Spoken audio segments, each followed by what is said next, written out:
Sois máquinas, homens é que sois. Charles Chaplin. Aí está um exemplo de como a máquina falha, tanto quanto nós. Não sois máquinas, homens é que sois. Charles Chaplin. Não sois máquinas, homens é que sois é o tema de abertura para a nossa reflexão sobre o redescobrimento da espiritualidade no mundo do trabalho. Primeiro, conceitos elementares. Do que estamos falando quando usamos a palavra espiritualidade? Deixarei para definir um pouquinho mais para frente, mas com certeza não estamos falando de religião no mundo do trabalho. Estamos falando de espiritualidade no mundo do trabalho. É muito importante que a gente consiga fazer essa distinção muito clara. A espiritualidade é uma dimensão da vida humana ou da pessoa humana, assim como a corporeidade e a racionalidade. Nós temos espiritualidade. O Papa tem espiritualidade, o Dalai Lama tem espiritualidade, o Bispo Edir Macedo tem espiritualidade, você tem espiritualidade, um seguidor de Krishna tem espiritualidade. Espiritualidade é uma característica ou uma dimensão da vida humana que é universal, é comum a todos nós. Agora, o Papa tem uma religião diferente da religião do Dalai Lama. O Dalai Lama é budista tibetano. O Papa é católico apostólico romano. Então, espiritualidade é uma dimensão humana comum a todos nós. A religião é a maneira como nós organizamos a nossa vivência da espiritualidade. A religião é aquilo, ou é a maneira como nós organizamos as nossas crenças, os nossos ritos, como nós, digamos assim, desenvolvemos ou expressamos a nossa espiritualidade. Espiritualidade tem muito a ver com religiosidade, pelo menos no mundo ocidental e na nossa cabeça. Mas, de fato, esses conceitos de sagrado e profano são conceitos da dimensão religiosa. No mundo secular, por exemplo, não existe o que é sagrado, o que é profano. É só na dimensão religiosa que existe o sagrado e o profano. Na Idade Média, ou até a Idade Média, o mundo todo funcionava com o paradigma religioso. E agora estou falando do mundo ocidental. O mundo ocidental, ele é determinado, em termos de cultura, pela cristandade. E se nós tomarmos como paradigma a Idade Média, ou como referência de tempo a Idade Média, nós vamos encontrar um universo hierarquizado, em que Deus está no topo do mundo, e quem fala em nome de Deus tem autoridade. Quem fala em nome de Deus, hegemonicamente no mundo ocidental, até a Idade Média, é a Igreja Católica Apostólica Romana. O que ela fala é lei. E todo o mundo está organizado a partir dos paradigmas religiosos. O que é sagrado, o que é profano. E a religião dizia respeito a toda a ordem social, econômica, política, científica. Então, por exemplo, quando surgem esses camaradas, Copérnico, Galileu, Kepler, eles vão questionar as afirmações da igreja, afirmações que a igreja fazia a partir de seu paradigma religioso. Por exemplo, a Terra é plana. Por exemplo, o Sol gira ao redor da Terra. Então esses camaradas dizem, nada disso. A Terra gira ao redor do Sol. O centro do nosso sistema não é a Terra. O centro do nosso sistema é o Sol. O nosso sistema é solar.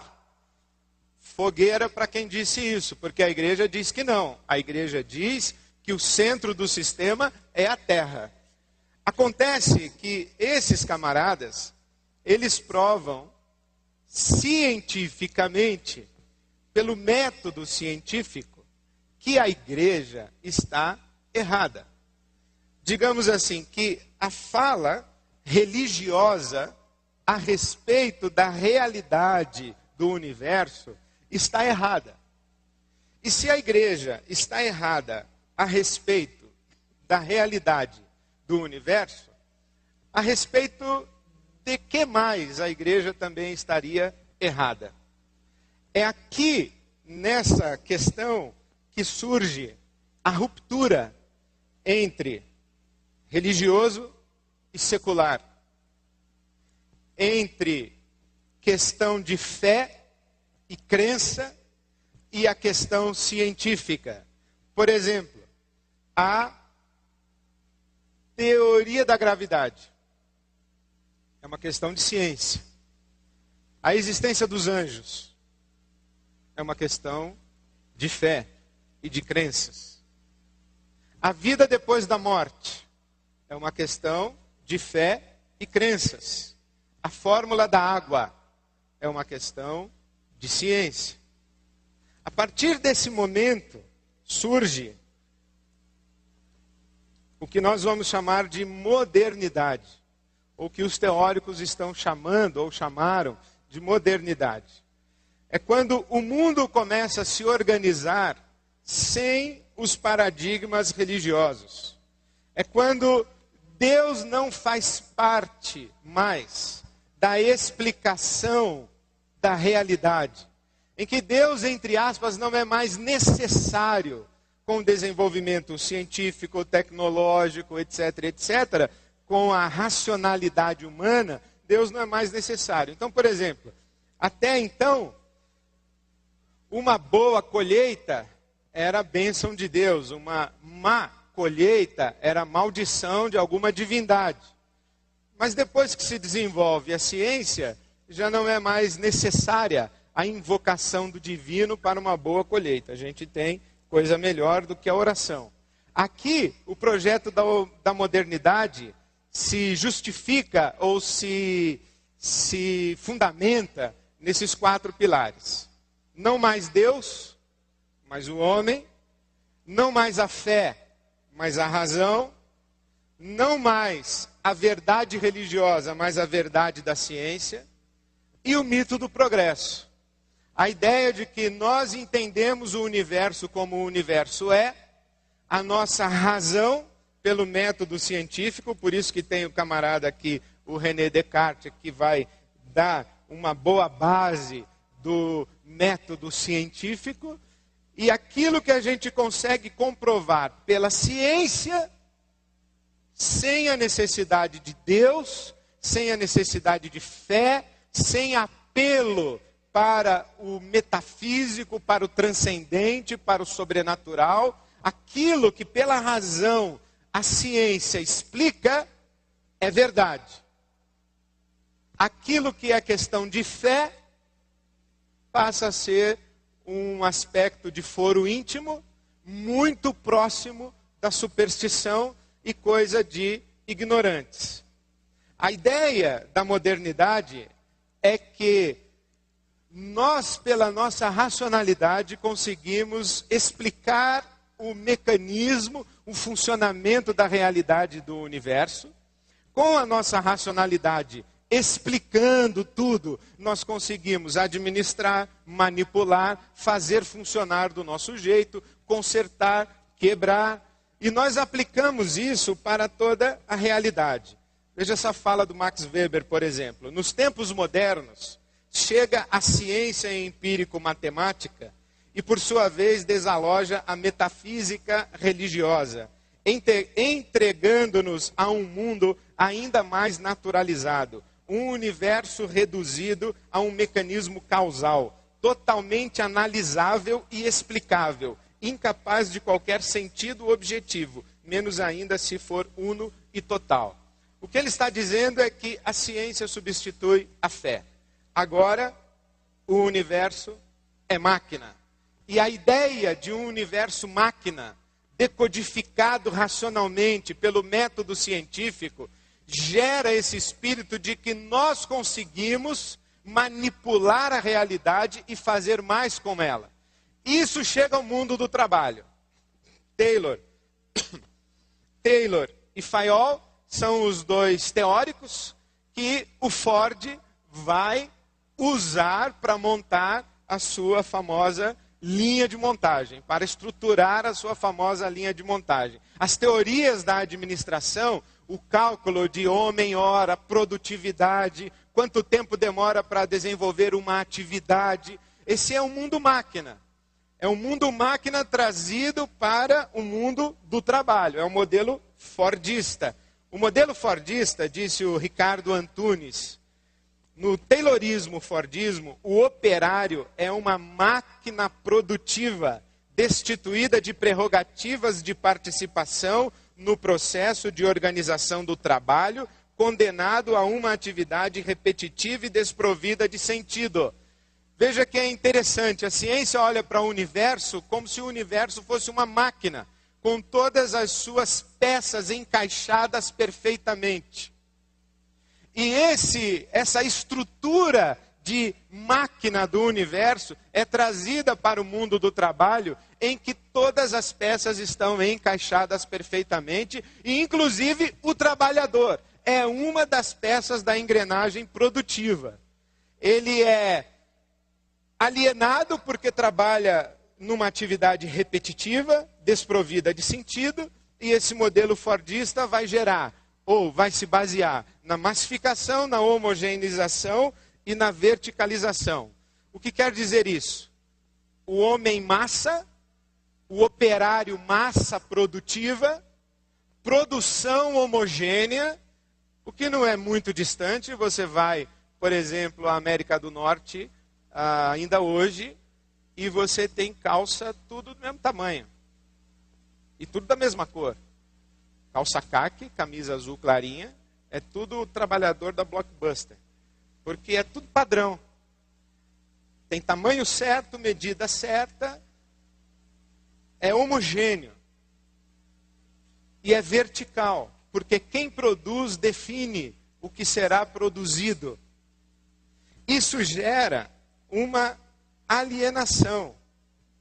Mas esse projeto da modernidade, ele fracassa.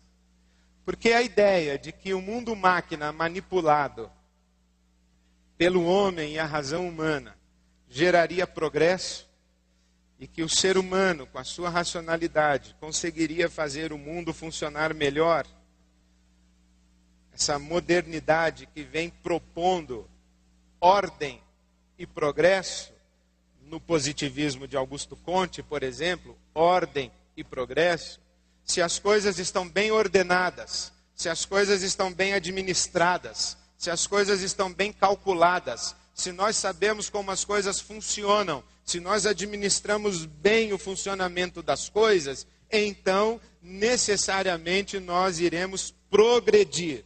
Mas entre as crenças que povoavam a imaginação e a visão do futuro iluminista, moderno, uma em particular revelou-se problemática, diz o Eduardo Gianetti. A noção de que o avanço da ciência, da técnica e da razão teriam o dom, não só de melhorar as condições objetivas de vida, mas atenderiam aos anseios de felicidade, bem-estar subjetivo e realização existencial dos homens. Sob este aspecto, seria difícil sustentar que o tempo presente esteja à altura do amanhã prometido pelo ontem. Em outras palavras, a modernidade prometeu, mas não entregou. Ela prometeu um mundo melhor, mas não entregou. Infelizmente, ainda morremos com hepatite C, por exemplo.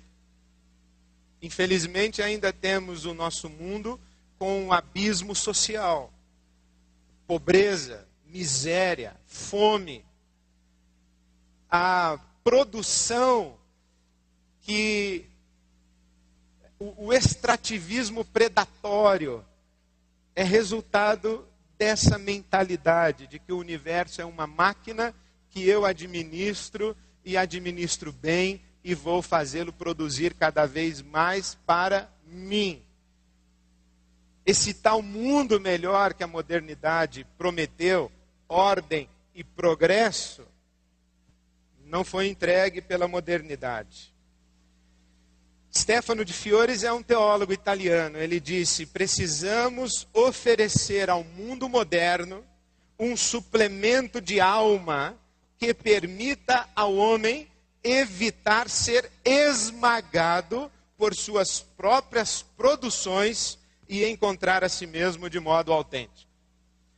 O mundo máquina que nós pretendemos administrar com a racionalidade científica foi muito mal administrado por nós e hoje está em colapso. E os ecologistas dizem que nesse sistema auto-organizado que é o universo como organismo vivo, esse universo ele se autorregula, ele se defende. E os ecologistas hoje estão dizendo que o vírus da vez no universo somos nós. Nós somos a causa de desequilíbrio do nosso sistema ou do nosso ecossistema. Nós estamos sendo esmagados pela nossa produção e porque nos perdemos no meio do caminho. Mas não nos perdemos no meio do caminho apenas em dimensões macro. Nós nos perdemos no meio do caminho também na dimensão da nossa relação com o trabalho. Veja essa fala do Jerry Rubin. Ele foi um líder estudantil da juventude americana na década de 60. Você sabe que 1968 é o ano que não terminou. É o ano de fervilhar das grandes mudanças e questionamentos desse mundo prometido pela modernidade, dessa proposta de gestão do universo, da vida, do trabalho. E veja o que ele diz: papai olhou sua casa, seu carro e seu gramado impecável e estava orgulhoso. Todas as suas posses materiais justificavam sua vida. Ele tentou ensinar seus filhos. Disse-nos que não fizéssemos nada que nos conduzisse para fora da trilha do sucesso. E ficamos confusos. Não descobrimos por que necessitávamos trabalhar. Para possuir casas maiores, automóveis maiores, maiores gramados impecáveis. Ficamos loucos. Não podíamos aguentar mais. Aquele modelo de trabalho massificado, de produção, e que instrumentalizava o ser humano, dando a ele um salário para que ele comprasse a sua própria produção, aquele modelo passa a ser questionado. Passa a ser questionado, e hoje muitos profissionais, diz a Daniela Lacerda na sua reportagem na revista Você S.A., muitos profissionais já não se satisfazem apenas com a perspectiva de bater metas e receber um gordo bônus no final do ano. Não querem mais atuar numa empresa que tem valores tão diferentes dos seus. Não estão mais dispostos a abrir mão da vida pessoal. Nesse cenário turbulento, a espiritualidade desponta como um caminho para uma relação mais saudável entre os funcionários e as empresas em que atuam, considerando o trabalho como parte de algo que transcende os aspectos materiais e contempla também as dimensões psíquicas, sociais e espirituais. Eu fui convidado para fazer uma palestra numa convenção de vendas de uma grande empresa aqui no Brasil. A palestra foi aqui em São Paulo. Eu ia abrir a convenção de vendas. E foi o meu maior fracasso de palestras no mundo corporativo. Foi um fiasco. Eu cheguei cedo. E fiquei sentado lá atrás. E eu ouvi um discurso que dizia mais ou menos assim: o maior vendedor, ou o melhor vendedor do semestre, vai ganhar uma motocicleta. O segundo vai ganhar uma TV de plasma. E o terceiro, um iPod. E eu lá sentado, quando chegou a minha vez de falar, eu disse assim: você está brincando que você vai trabalhar para ganhar uma moto? E que você vai se esforçar mais nesse semestre para ganhar uma TV de plasma. E que você vai correr atrás de um iPod como prêmio. Se um sujeito me oferecesse isso para eu trabalhar mais, eu ficaria ofendido. Nessa hora, a pessoa que me contratou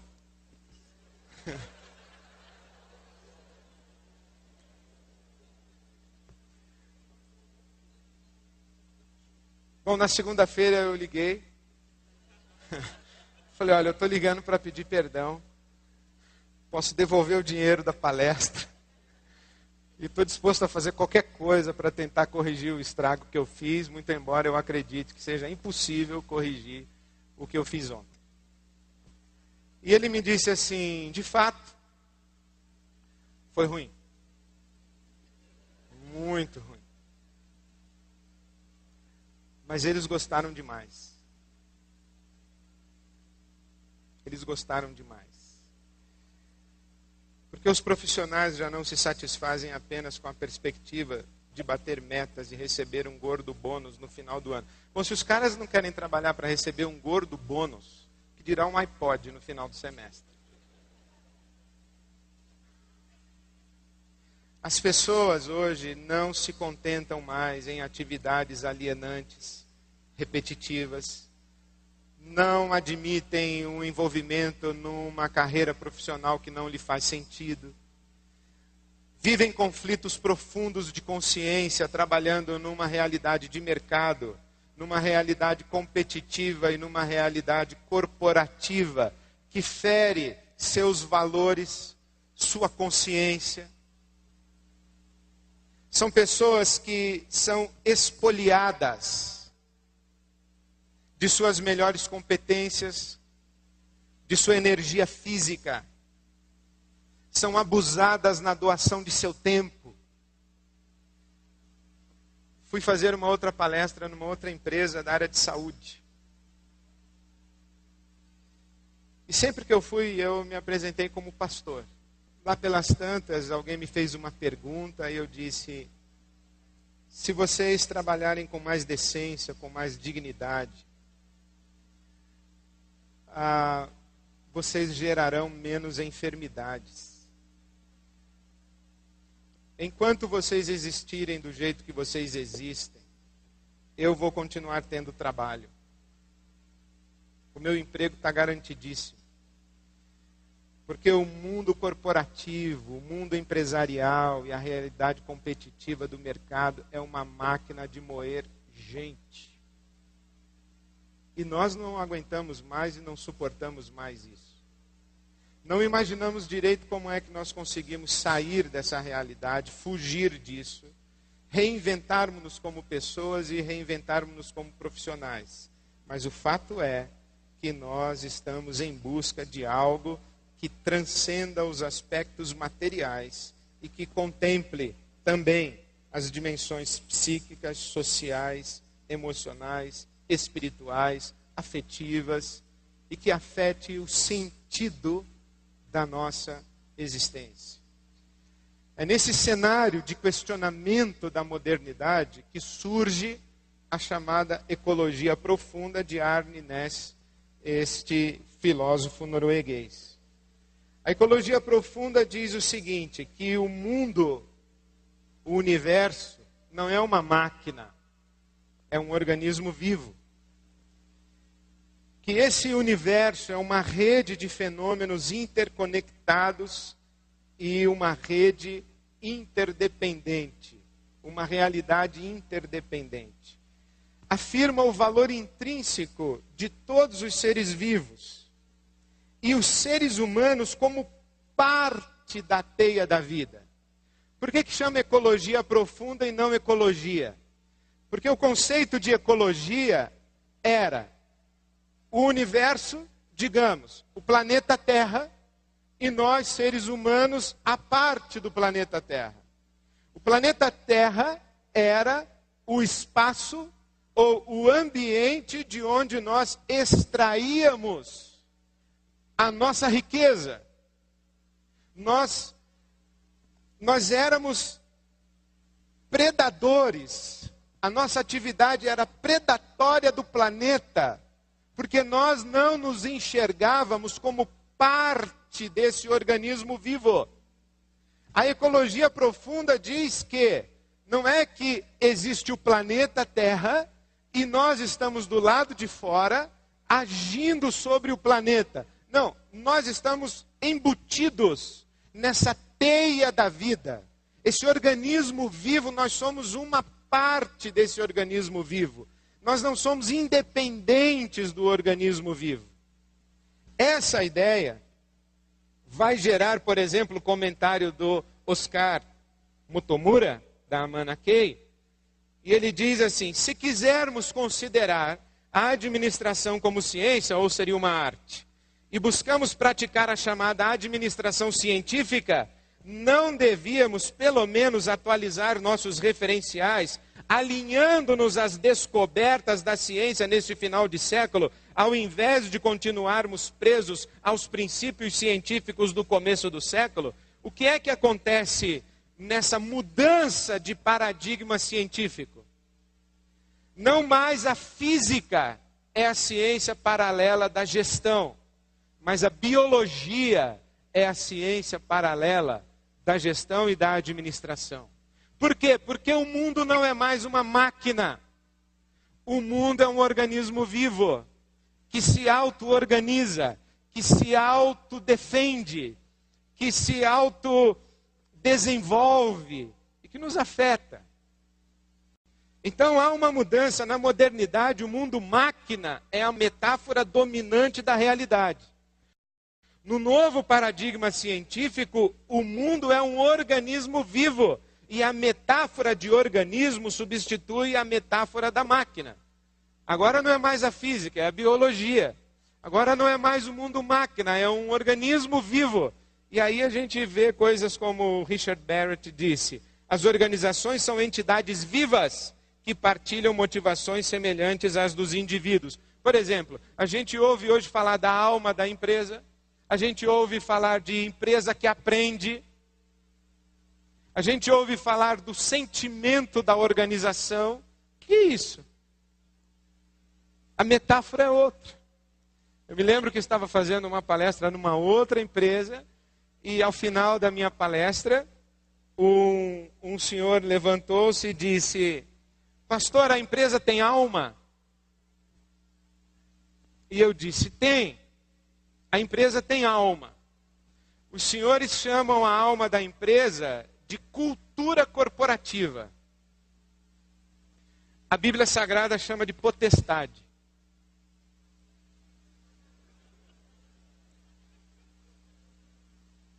O que é isso? Potestade é uma coisa que funciona como se fosse uma pessoa. Por exemplo, o Senado é uma potestade. O Senado nosso é uma potestade. Porque você conversa com cada um dos senadores, eles são angelicais. Pessoalmente. Mas o Senado faz isso que faz. E as pessoas são obrigadas a fazer o que fazem. E elas dizem assim: eu, se dependesse de mim, não faria. Mas eu faço parte de um sistema. Eu estou embutido numa realidade que tem uma cultura, que tem um jeito de se comportar, que tem a sua própria racionalidade. E me obriga a fazer aquilo que eu, como indivíduo, não faria. Eu não sei se é tão verdade assim, mas essa realidade existe. Um organismo vivo tem vontade, tem racionalidade, tem valores, tem crenças, impõe comportamentos, exige lealdades, convoca para compromissos. A empresa não é mais uma máquina, é um organismo vivo. E isso exige uma nova relação profissional. Disse o Capra no seu sugestivo livro A Teia da Vida: em última análise, a percepção da ecologia profunda é percepção espiritual ou religiosa. Quando a concepção de espírito humano é entendida como modo de consciência no qual o indivíduo tem uma sensação de pertinência, de conexidade com o cosmos como um todo, torna-se claro que a percepção ecológica é espiritual em seu sentido mais profundo. A ecologia profunda é uma percepção espiritual ou religiosa. Agora nós estamos falando de uma realidade que tem inteligência, de uma realidade que funciona quase que autônoma à ação humana. Não é mais um mundo que é uma máquina que só funciona se a gente apertar o botão. É um organismo vivo que funciona por si mesmo, independentemente de nós e pode até nos engolir. A empresa também é assim, o mercado também é assim, é tudo vivo. Tudo vivo. E essa ideia de que existe uma realidade espiritual, por exemplo, na máxima do capitalismo neoliberal, que existe uma mão invisível que organiza o mercado. Isso é uma confissão de fé, não é uma verdade científica.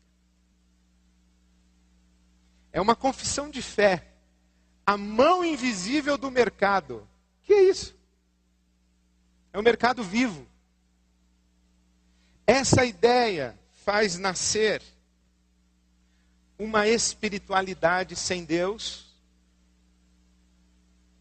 como por exemplo nesse texto do Robert Solomon, Espiritualidade para Céticos, é o título da obra do Solomon. Não há dúvida de que para a maioria dos judeus, cristãos e muçulmanos, a crença em Deus é um componente essencial da espiritualidade.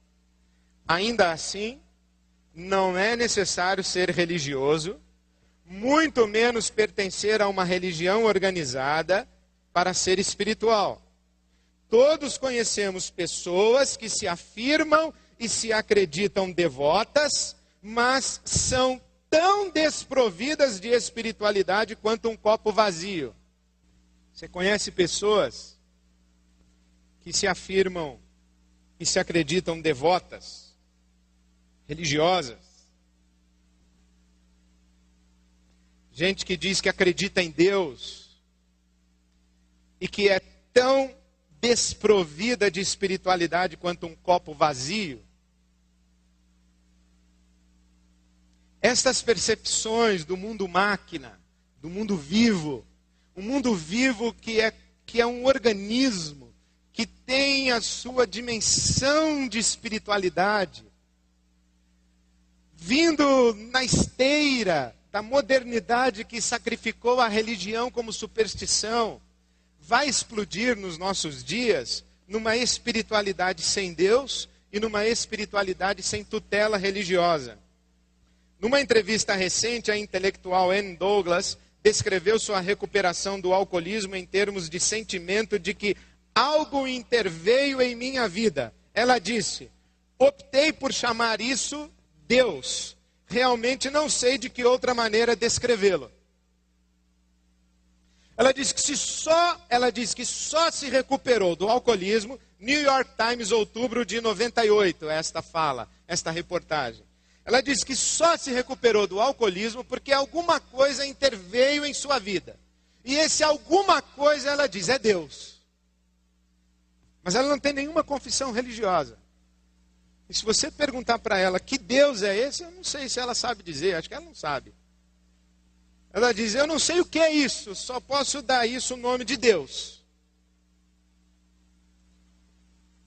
Veja isso, Religião sob Medida, Estado de São Paulo, janeiro de 2002, Roldão Arruda. A paisagista Kátia Rodrigues de Almeida, de 42 anos, convertida ao budismo tibetano, é uma requisitada consultora de Feng Shui. Curiosamente, as pessoas que procuram o escritório de Kátia na Granja Viana, em São Paulo, não são apenas budistas como ela. Vêm católicos, evangélicos, espíritas e de outras crenças. É uma espiritualidade sem tutela religiosa. O título da reportagem é Religião sob medida. Eu pego alguma coisa do cristianismo, eu pego alguma coisa do espiritismo, eu pego alguma coisa do budismo, e eu vou montando a minha percepção do que é ser espiritual. E eu vou montando o meu cardápio de espiritualidade. A espiritualidade não religiosa ou não institucionalizada é uma religião sob medida, religião à la carte. Sincretismo religioso, livre de tutela institucional, inserida no universo profano. Profano entre aspas. O que eu quero dizer com isso é que a espiritualidade extrapolou a religião organizada. E a espiritualidade transbordou, graças a Deus, os limites dos templos. E, infelizmente, em algumas situações, nós encontramos melhor espiritualidade do lado de fora do espaço religioso do que do lado de dentro. É a partir disso que se redescobre a espiritualidade no mundo corporativo. Por exemplo, o Washington Post disse que para a indústria e o mundo corporativo, os anos 80 foram a década da alma. E em 1999, pelo menos na minha pesquisa, foi onde eu consegui chegar mais longe, a espiritualidade chega às empresas, a reportagem da revista Você S.A. É a partir desta caminhada que a espiritualidade chega no mundo corporativo. O que é que acontece? Patrícia Aburdine, no seu Mega Tendências 2010, ela diz aí por que a espiritualidade chega no mundo corporativo. Busca pelo sentido, mas lá por último ela diz a necessidade de extrair criatividade e inovação. Em outras palavras, o poder divino de dentro das pessoas. Paul Wong, diminuição da satisfação com o trabalho, escândalos de comportamentos antiéticos, a tecnologia e seus efeitos desumanizantes. Alguém já disse que na era do high-tech nós precisamos de high-touch. Nós precisamos de contato. E a dissolução de instituições tradicionais. Por exemplo, a família está quebrada, o Estado está falido, a escola questionada e a igreja descartada. Qual é o ambiente de formação de cidadania? O mundo corporativo. A geração do pós-guerra, Laura Nash, Igreja aos domingos, trabalho às segundas. Eu acho um texto muito interessante, se você se interessa. Laura Nash diz que a geração pós-guerra, nascida entre 46 e 64, aquela geração lá de 1968, o ano que não terminou, aquele pessoal vai questionar a modernidade, vai questionar o sistema de mercado e de produção. A economia global que exige a integração, não há mais possibilidade de nós negligenciarmos a diversidade religiosa do nosso mundo, o crescente estresse relacionado ao trabalho, os novos conceitos científicos, os paradigmas pós-modernos e o surgimento dos gurus de negócios. As causas do redescobrimento, Ashmus e Duchamp, eles fazem uma pesquisa muito interessante e veja o que eles dizem. O ambiente de trabalho como fonte primária de relacionamento. Onde estão as nossas amizades? Onde estão acontecendo os romances? Onde estão as expectativas de vínculos afetivos? Se passamos tanto tempo no ambiente de trabalho. Você já parou para pensar que você gasta mais tempo com seu colega de trabalho que com sua esposa ou com seu marido? Com seus filhos nem se fale. É uma questão matemática. É de horas. Horas de trabalho, horas dormindo e horas que sobram para o resto. Resto é marido ou esposa, resto é filho, resto é você, sua dimensão de interioridade ou sua dimensão de espiritualidade. O ser humano precisa conectar-se e contribuir. Culturas da área do Pacífico e filosofias orientais. Veja que interessante como é popular a filosofia budista no mundo e no nosso país também. A busca do sentido da vida, mas a pressão da competição global. Em última análise, a combinação da cabeça com o coração será uma vantagem competitiva. Em síntese, o redescobrimento da espiritualidade no mundo do trabalho. A espiritualidade que era religiosa se perde na modernidade. O paradigma moderno gera um modelo de trabalho, de relações profissionais, de produção, de consumo, de mercado, de geração de riquezas. Só que esse modelo fracassa. Ele é questionado. Aí há uma mudança de paradigma científico. Não mais a física, mas a biologia. Não mais o mundo máquina, mas um organismo vivo. Dentro dessa mudança de paradigma surge uma religiosidade sem tutela e uma espiritualidade inserida no, entre aspas, espaço profano. É assim que a espiritualidade chega no mundo do trabalho e é por isso que lá onde você trabalha tem um sujeito que tem a Bíblia aberta em cima de sua mesa de trabalho, tem um gnomo em cima da tela do seu computador, tem uma fita do Bonfim para ajudar a bater a meta de vendas do mês, e tem o pessoal que benze mesmo. Tem a turma que leva pastor para ver diabo na fábrica, para amarrar aqui, soltar ali.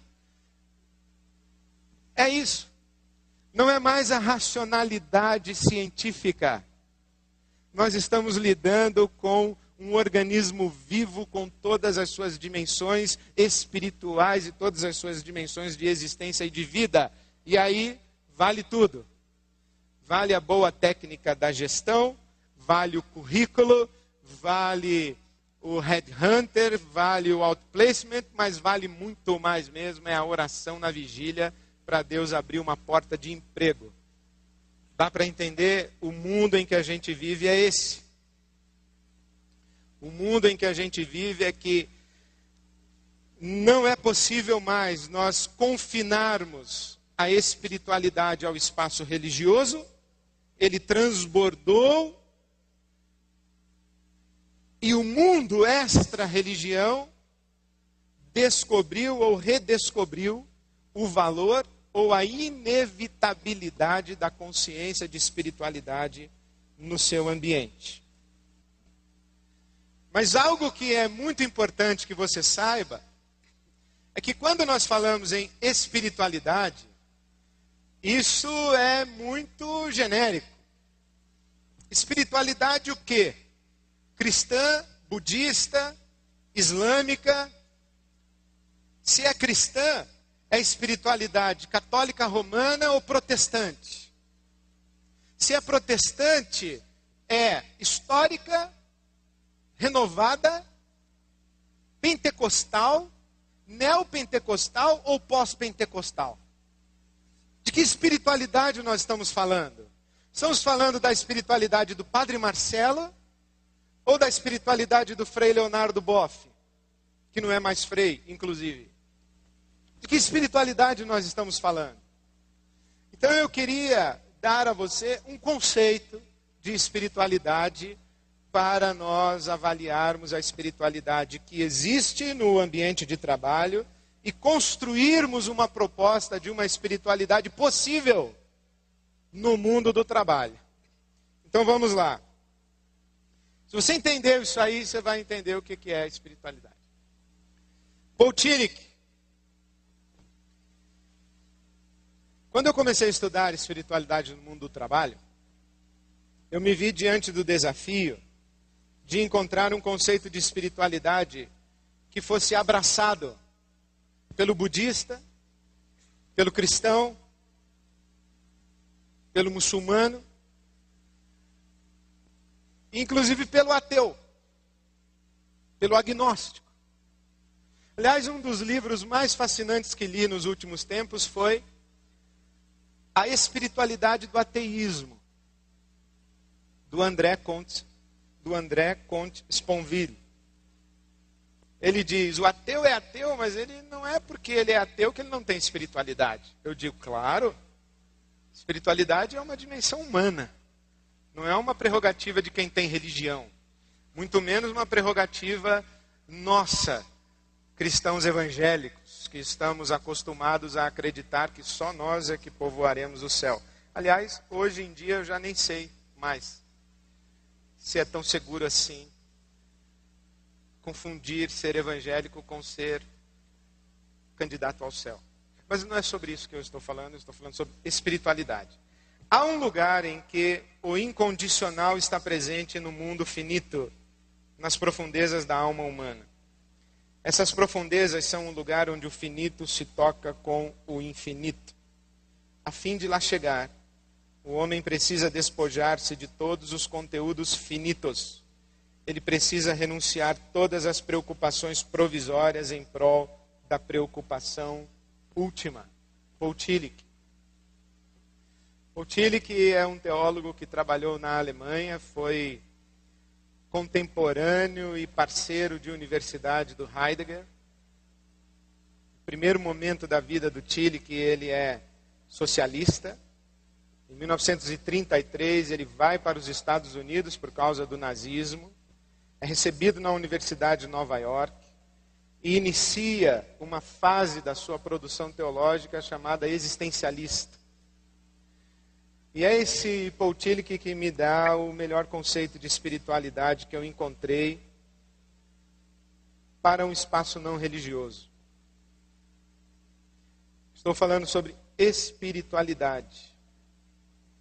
A espiritualidade se manifesta nessa profundidade da alma humana em que o infinito se encontra com o finito. A angústia da finitude humana, a vulnerabilidade da contingência da vida humana, faz com que este ser humano tenha uma intuição do infinito. E essa tensão entre o infinito e o finito existe dentro, no mais profundo da alma humana, qualquer que seja esse ser humano. A espiritualidade se manifesta no encontro entre o finito e o infinito nas profundezas do ser humano. O que quero dizer com isso, se eu entendi bem o que o Paul Tillich sugere para nós? Dentro deste círculo está o tempo, o finito, o que chamamos de profano, a imanência, o mundo das coisas, aquilo de que nos apropriamos pelos nossos 5 sentidos. Mas fora deste círculo está o que nós chamamos de eternidade, está o infinito, está o sagrado, está a transcendência. Aquilo que não nos é possível acessar pelos 5 sentidos físicos. Por isso que o Tillich vai falar das profundezas da alma humana. Vou contar para você uma história que achei fascinante. E me sinto à vontade para contar essa história porque a Bíblia relaciona a nossa intimidade com Deus com a intimidade do romance. Por isso é que essa história que eu ouvi sobre um romance me esclarece um pouco desse sentimento de espiritualidade. A história de um homem apaixonado por uma mulher, história verídica, e ele está divorciado dessa mulher que fora sua esposa, com quem fora casado, mas ele é perdidamente apaixonado por ela. Ele marca um encontro com ela na praia de Copacabana, ao entardecer, no local onde eles haviam se encontrado pela primeira vez, ou num local muito especial do seu romance. E ele narra, palavras literais. Eu vi aquela mulher vindo ao meu encontro, andando pela calçada de Copacabana, vestida de preto, com uma capa leve, que esvoaçava. Enquanto ela se aproximava de mim, atrás dela o sol, ela vindo ao meu encontro, e eu fiquei parado, mas a minha alma começou a dar passos para trás. E à medida em que ela se aproximava de mim, eu caminhava para trás, até que eu colei na parede do universo. E naquele momento senti como se Deus colocasse uma espada no meu queixo. E eu sabia que ou eu pulava para a imensidão do todo, ou eu morria na dimensão do finito.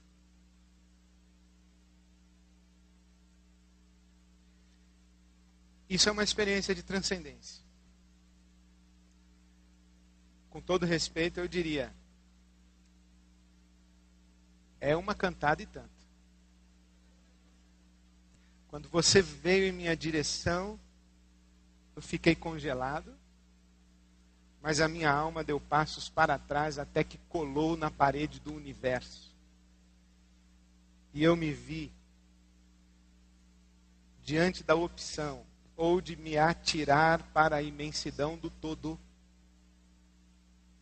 ou morrer cativo ao finito. Não é todo mundo que experimenta isso. Isso pode acontecer quando a gente pega o filho no colo pela primeira vez. Isso pode acontecer diante da morte, diante de uma grande perda. Eu só posso dar a isso o nome de Deus.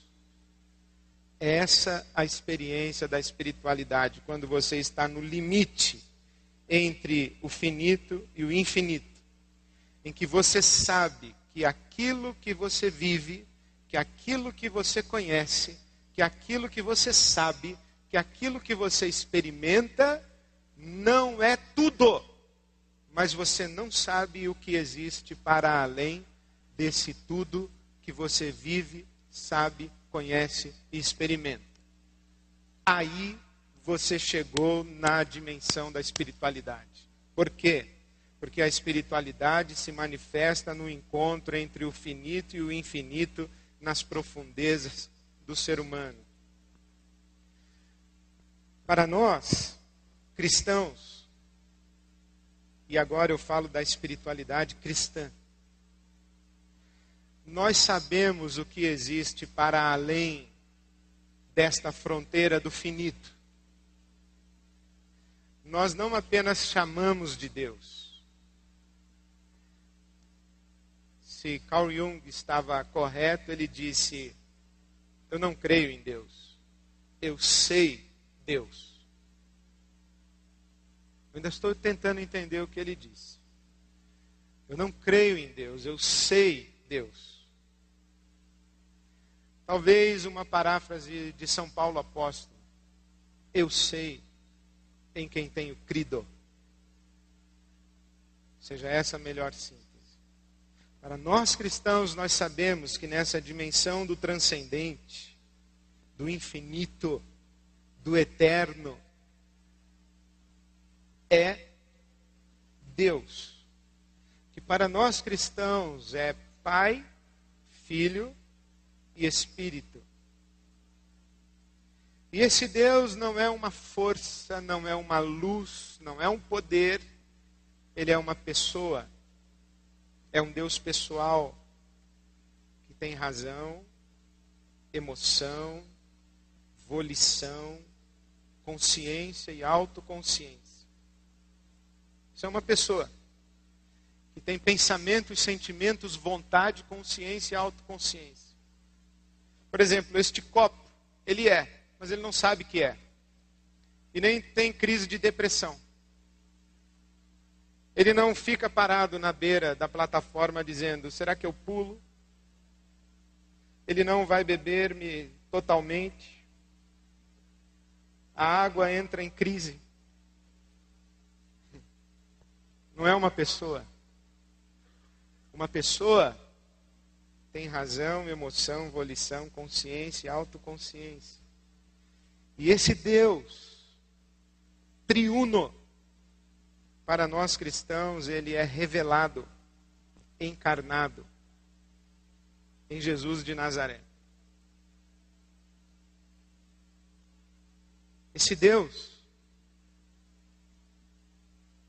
é poder, é amor, é justiça. Esse Deus nos infunde de força. Eu quase coloquei energia entre aspas.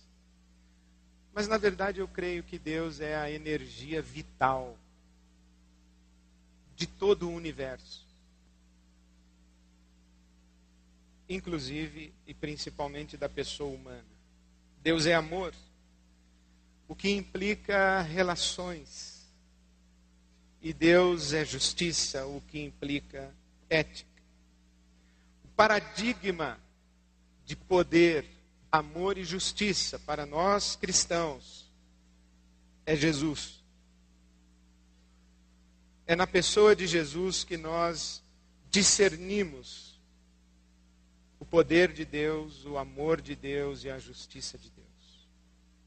A espiritualidade cristã é, portanto, o resultado do relacionamento pessoal com Deus, que implica a manifestação do seu poder, amor e justiça em todas as dimensões da vida. E este é o conceito que quero lhes deixar de espiritualidade. É esta nossa relação com Deus, que uma vez real, deve nos tornar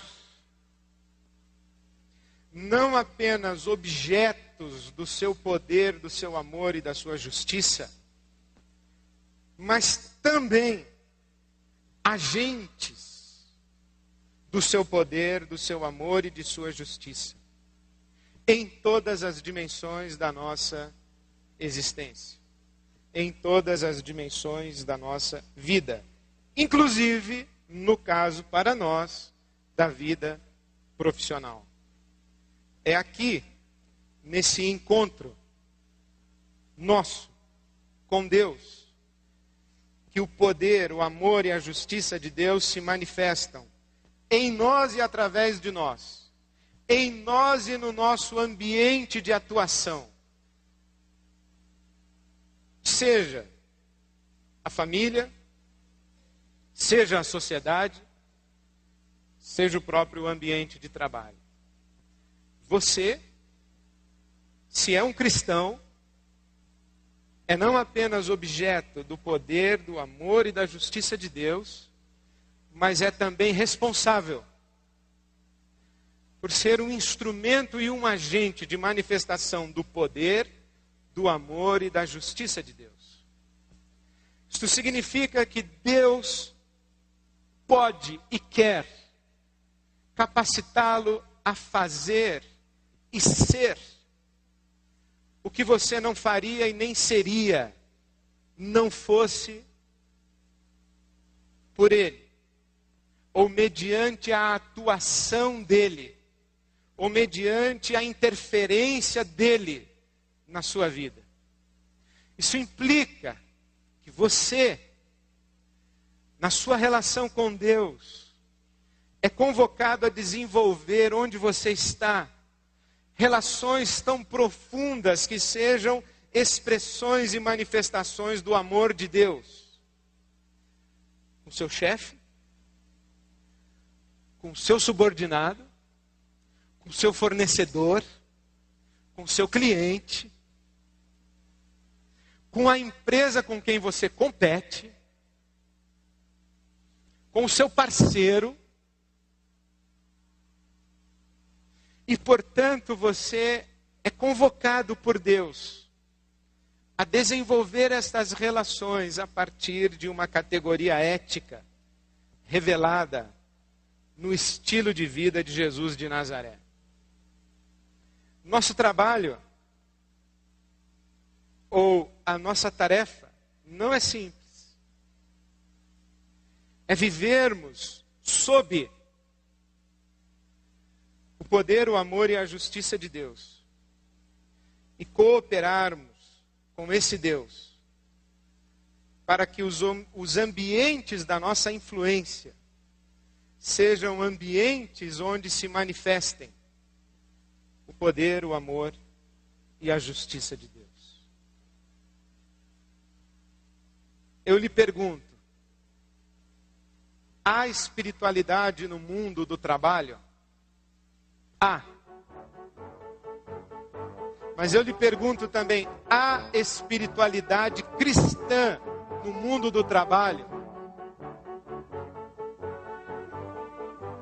Aí eu deixo que você responda. Muito obrigado. Boa noite.